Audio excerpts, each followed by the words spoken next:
Le deuxième projet, c'est ce qu'on a appelé une maison de l'accompagnement santé.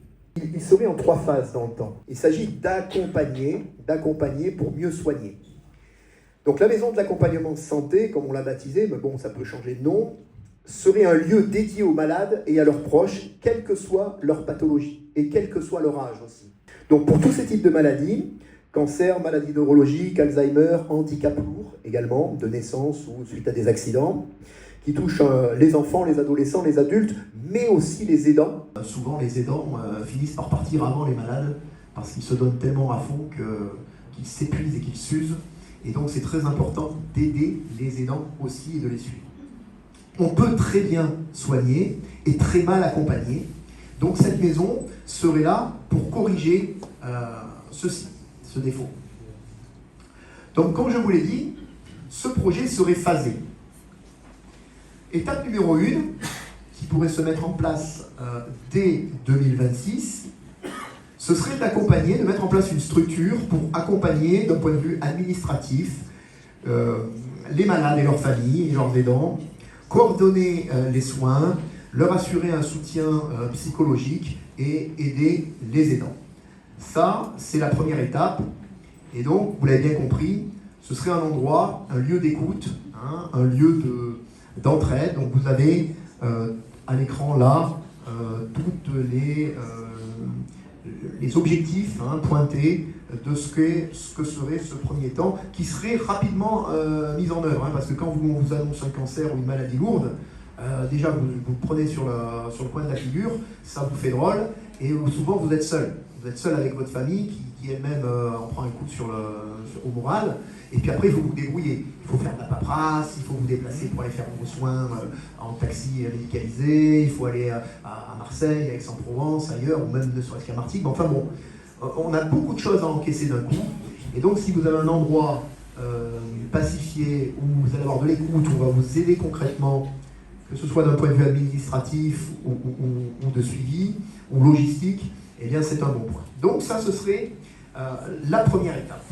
La deuxième étape, un peu plus loin dans le temps, ce serait, toujours dans le cadre de cette maison de l'accompagnement, de mettre en place, en lien avec toujours pareil, c'est un sujet qui est très encadré, bien évidemment, par l'ARS entre autres et d'autres, et l'État, et les professionnels de la santé, un centre de chimiothérapie ambulatoire. Ça veut dire par là que quand vous avez par exemple malheureusement un cancer, eh bien vous devez aller faire des soins, des séances de chimio à Marseille, à Paoli-Calmette ou ailleurs.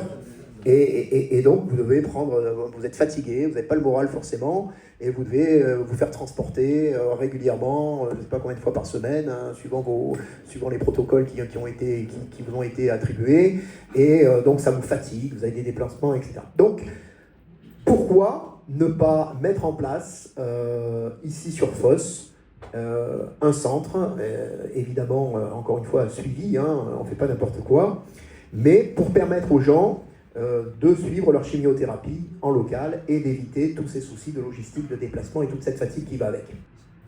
Et enfin, à plus long terme, ce serait de préparer l'avenir avec les études, la préparation d'un dossier concernant la réalisation d'un centre de radiothérapie. Donc c'est toujours les mêmes cibles, on cible le cancer, non plus par des soins chimio, mais des soins radiologiques.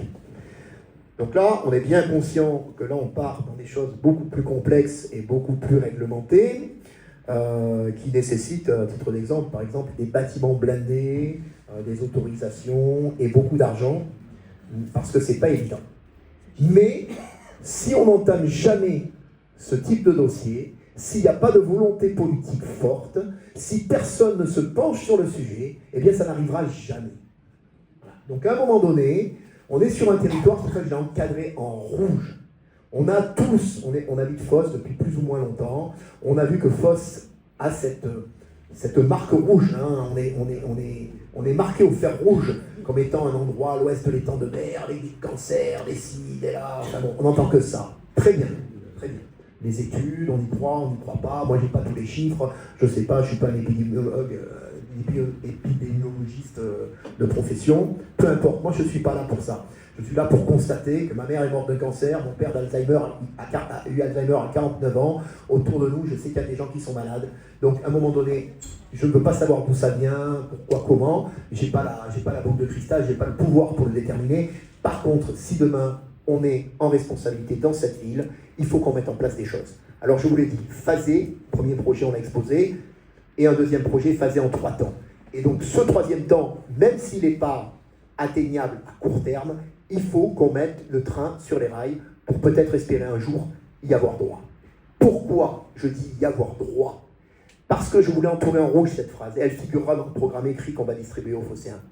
Quand un territoire contribue autant à l'économie nationale et en subit les conséquences sanitaires, il est juste et équitable qu'il bénéficie d'une attention toute particulière en matière de soins. Ça, il me semble que c'était qu'une question de justice. On ne va pas s'attarder à contredire les statistiques épidémiologiques, etc. On est conscient de ça. Qu'est-ce qu'on fait? Eh bien, nous, on a choisi ces projets que je vous ai exposés ce soir, et ce phasage pour ce deuxième projet, y compris aller vers des demandes pour un centre de radiothérapie à terme. Alors oui, c'est un programme municipal, oui, ça peut paraître énorme pour la ville de Fos, mais si on le porte, nous, politiquement, pour Fos, évidemment, ce type de projet sera utile pour Martigues, pour Istres, pour Miramas. Allez, soyons larges, pour les villes de l'ouest de l'étang de Berre. D'accord? Et l'ouest de l'étang de Berre, c'est quand même connu pour ne pas être le bon air des Alpes. On a quand même, que ce soit à Berre ou ici à Fos, des industries lourdes. Et il me semble que si demain, l'État, les autorités sanitaires, etc., ont pour ambition ou un budget pour mettre un centre de ce type quelque part, je pense qu'on ne devrait pas être les derniers dans la pile des dossiers à satisfaire. Ce que je voulais vous dire en synthèse finale, c'est ce que vous avez entendu, ce que je viens de vous dire ce soir, montre que ce projet de santé repose sur des besoins réels, bien évidemment, ça on en a tous conscience, sur des solutions existantes et des personnes solides. Un centre médical pour soigner, une maison d'accompagnement pour soutenir, 2 projets distincts qui pourraient être regroupés. On pourrait faire l'ensemble de ce double projet dans un même endroit, parce qu'ils sont complémentaires et parce que ça permettrait aux gens d'avoir une praticité d'accès à tout ça, et donc permettre l'amélioration et la synergie aussi des professionnels qui évoluent dans ce type de centre, au bénéfice des professionnels qui y travaillent, mais aussi et surtout des patients qui les fréquentent malheureusement. Donc on va donner la parole à Amandine de Cavata. Alors Amandine, elle est là à double titre. Merci beaucoup Amandine d'avoir accepté d'être parmi nous ce soir. Alors Amandine est phocéenne, elle habite Fos, elle est infirmière libérale et elle est aussi maman. Donc je vais la laisser s'exprimer là-dessus. Amandine, encore merci d'être là ce soir. Je rejoins Philippe sur le fait, sur la diminution du nombre de médecins du coup à Fos, et ça va encore diminuer dans l'année. Donc on va perdre certainement 2 docteurs. Donc en fait, nous, par rapport à ça, les conséquences, c'est que par rapport aux malades, il y a un délai qui est augmenté au niveau des consultations pour avoir droit à voir le médecin. Pour le renouvellement des médicaments, on est souvent en train d'appeler le docteur nous-mêmes, parce que souvent il n'y a pas de secrétaire aussi. Et du coup, c'est nous qui faisons le lien entre la famille, le malade et le docteur. Et tout le temps, demander les ordonnances, renouvellement, les ordonnances pour les soins infirmiers. L'accompagnement des familles, qui est très important, parce que du coup, le médecin a moins le temps aussi d'accompagner les familles, d'informer quand il y a un diagnostic qui tombe, le médecin traitant est quand même beaucoup moins présent, on va dire. Moins de visites à domicile, du coup aussi. Donc pour les patients qui sont alités, voire qui peuvent pas se déplacer, souvent c'est la famille qui se déplace pour le patient, du coup chez le médecin. Donc sans forcément avoir de consultation, ça aussi c'est problématique. Ensuite, moi je voudrais ajouter aussi sur Fos, en quelques mois, on a remarqué avec mes collègues, parce qu'on travaille à 2, mais on a aussi 2 remplaçantes, Le temps qu'on passe sur la route, c'est énorme. Sur l'axe principal du centre-ville à Intermarché, le soir, c'est horrible. Je pense qu'on passe plus de temps sur la route que chez les patients. Donc, du coup, on perd du temps et on passe moins de temps, du coup, je veux dire, en relationnel avec nos patients. Voilà. Pour les soins infirmiers, je dirais qu'il y a de moins en moins d'hospitalisation prolongée. Nos patients sortent plus rapidement, avec des soins beaucoup plus lourds et plus spécifiques, du matériel spécifique. Souvent, on court après les prestataires pour avoir le matériel vite, parce que le patient sort, on nous appelle à 14h, à 16h, il est à la maison. Là, souvent, c'est la panique. Et ça arrive souvent et de plus en plus parce que nos patients, il y a les cancers. J'ai beaucoup de patients aussi en chimio, en radio et radiothérapie. Donc oui, ton projet est parfait pour ça parce que c'est vrai que nos patients, quand ils partent en chimio, déjà, il y a la maladie. Il y a le fait de faire souvent plus d'une heure de route. La radiothérapie, ça dure en grosso modo, peut-être 10 minutes, quoi. Donc, ils sont plus fatigués par le temps passé sur la route que le temps passé à faire les soins. Donc, ils arrivent à la maison, ils sont claqués. Mais parce que, voilà, c'est le temps de trajet et c'est souvent la radiothérapie, c'est tous les jours, voire 3 fois par semaine. Et la chimio, 1 fois par semaine pendant des mois.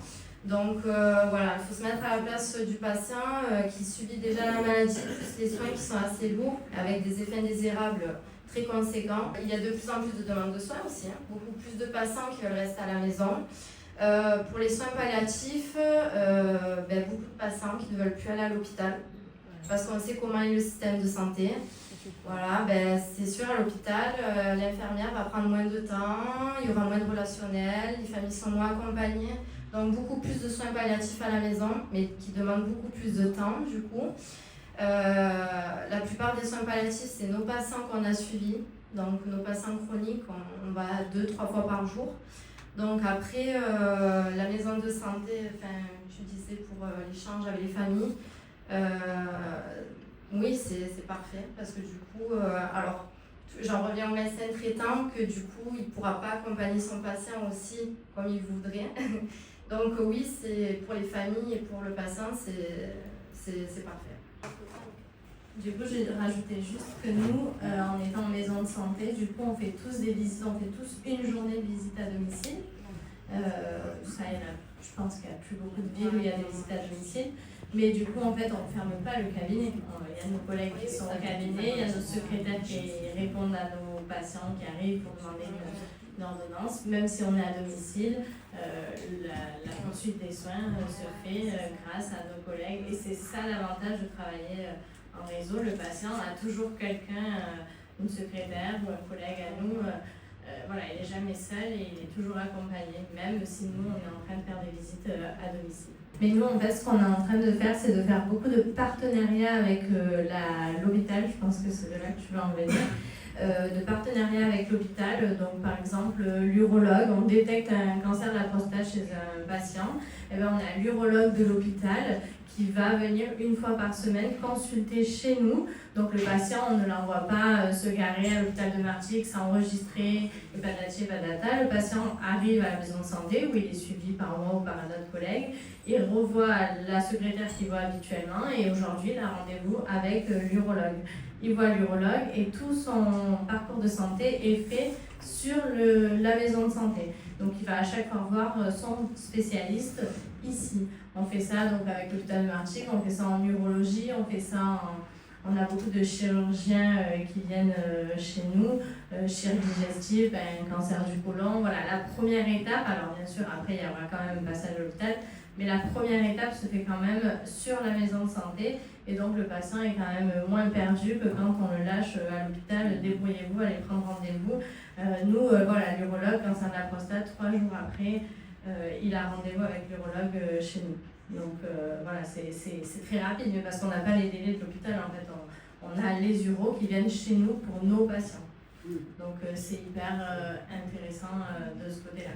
Et après, on développe des projets bon, ça c'est un autre projet, mais sur l'interruption volontaire de grossesse, par exemple, bon, c'est moi qui fais ce projet en ce moment, mais plutôt que notre patiente, bon, ben, malheureusement, elle ne veut pas garder sa grossesse, c'est pas facile, hein, c'est pas quelque chose de facile à dire ou à faire. Elle vient voir son propre médecin généraliste, elle lui explique la situation, et nous, on est amené, on a un appareil d'écho, on est amené à donner les médicaments, à faire tout ce qu'il faut sur la maison de santé, et cette patiente n'est pas un numéro à l'hôpital qu'on met dans un service de gynécologie, assise à côté d'une maman qui est enceinte de 8 mois, alors qu'elle ne veut pas garder sa grossesse. Enfin, c'est aberrant, mais ça se passe comme ça à l'hôpital. Et donc, du coup, dans cette maison de santé, on fait des projets comme ça. On a le projet soins palliatifs, on a une médecin qui s'est formée en soins palliatifs, et donc on a un patient qui passe malheureusement en soins palliatifs. On a on déclenche en fait un soin palliatif, et donc la patiente n'est pas un numéro, la patiente est suivie, tous les jours elle est appelée par notre coordinatrice, la famille est appelée, on a 3 psychologues sur place. Voilà, il y a vraiment beaucoup de choses, on passerait la soirée à vous expliquer tout ce qu'on fait dans notre maison de santé, mais il y a vraiment beaucoup de choses qui peuvent être faites en réseau pour le patient et pour que le patient soit pris en charge dans sa globalité. Et pas je vais voir mon médecin à Martigues, je vais voir mon spécialiste à l'hôpital, je galère à appeler des infirmiers. Non, on a tout sur place et on essaye en tout cas d'apporter au maximum. Et ça, le médecin généraliste, la population grandit, ne croyez pas qu'on travaille moins, parce que mes parents vous le diront, je travaille beaucoup, mais la population grandit et on ne peut pas tout gérer. On a besoin de notre coordinatrice, on a besoin de notre secrétaire pour qu'elle prenne les rendez-vous. Nous, décrocher le téléphone pour prendre le rendez-vous, on n'a plus le temps et on est obligé de voir les patients, quoi. Donc du coup, on a besoin de travailler en réseau et d'être aidé par les paramédicaux, les infirmiers, voilà, tout ce qui est paramédicaux, on en a besoin au quotidien. Encore merci Pauline et merci Amandine. Oui, vous pouvez les applaudir.